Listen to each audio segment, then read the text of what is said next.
Everyone, welcome to our YouTube channel. तो पिछले video में हमने बात करी थी उत्तराखंड के वन संबंधित आंदोलन के बारे में। आज हम बात करेंगे कि उस टॉपिक से किस तरीके के प्रश्न कंपटीशन एग्जाम में पूछे जा सकते हैं। तो सबसे पहले हम स्टार्ट करते हैं रवाई आंदोलन से। रवाई आंदोलन किसके समय पर हुआ? रवाई आंदोलन नरेंद्र शाह के समय पर हुआ। ये क्यों हुआ? इन्होंने एक नियम लागू किया कि किसानों की भूमि को वन भूमि में शामिल किया जाए। तो इसी के विरोध में यह आंदोलन शुरू हुआ और इसी आंदोलन के तहत आजाद पंचायत की घोषणा हुई। 30 मई 1930 को शहीद दिवस मनाया जाने लगा। कारण था दीवान चक्रधर जयाल ने किसानों पर गोलियां चलवाने का आदेश दिया था। इसी आंदोलन को तिलाड़ी आंदोलन के नाम से भी जाना जाता है। फिर आता है चिपको आंदोलन। चिपको आंदोलन का नारा हिमपुत्रियों की ललकार, वन नीति बदले सरकार, वन जागे बनवासी जागे। तो इस आंदोलन का सबसे जो मेन चीज है वो यही है कि इस आंदोलन में 2-3 नारे दिए गए थे। अब इसका जो स्थान था वो चमोली गोपेश्वर था और गौरा देवी इसकी सूत्रधार थी। 1977 में एक नारा और दिया गया, क्या है इस जंगल के उपकार, मिट्टी पानी और ब्यार, जिंदा रहने के आधार। इस आंदोलन में जो बहुत महत्वपूर्ण भूमिका निभाई थी वो थी सुंदरलाल बहुगुणा और चंडी प्रसाद की। तो इसमें एक बहुगुणा जी ने एक नारा दिया, हिमालय बचाओ देश बचाओ, जो कि बहुत फेमस रहा। तो ये अक्सर एग्जाम में पूछा जाता है। इस आंदोलन में भाग लेने वाले प्रमुख व्यक्ति चंडी प्रसाद भट्ट को 1981 में रैमसे मैग्सेसे पुरस्कार से सम्मानित किया गया। तो ये जो रैमसे मैग्सेसे पुरस्कार होता है कि सरकारी सेवा में उत्कृष्ट योगदान, सार्वजनिक सेवा, सामुदायिक नेतृत्व, पत्रकारिता, साहित्य, रचनात्मक संचार, कला, शांति और अंतर्राष्ट्रीय समझ और उभरते नेतृत्व के लिए दिया जाता है। इसमें प्रथम पुरस्कार 1958 में दिया गया था। अब हम बात करेंगे 1977 का वन आंदोलन। 1977 का वन आंदोलन, इसमें वनों की नीलामी हो रही थी और फरवरी 1978 में इस आंदोलन के कारण सबसे पहली बार उत्तराखंड बंद हुआ था।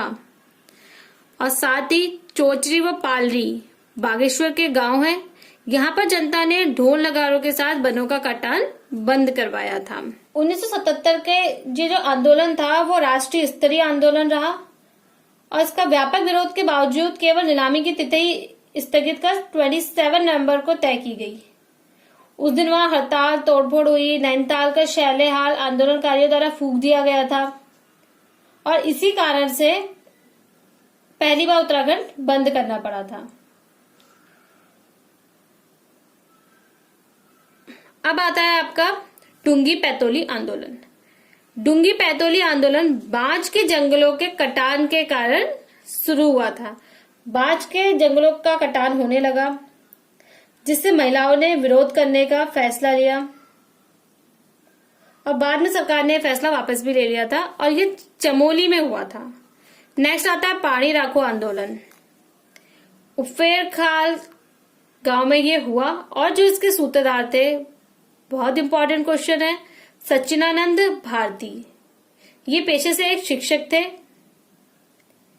इन्होंने ही दूतातोली लोक विकास संस्थान के निर्माण में महत्वपूर्ण भूमिका निभाई।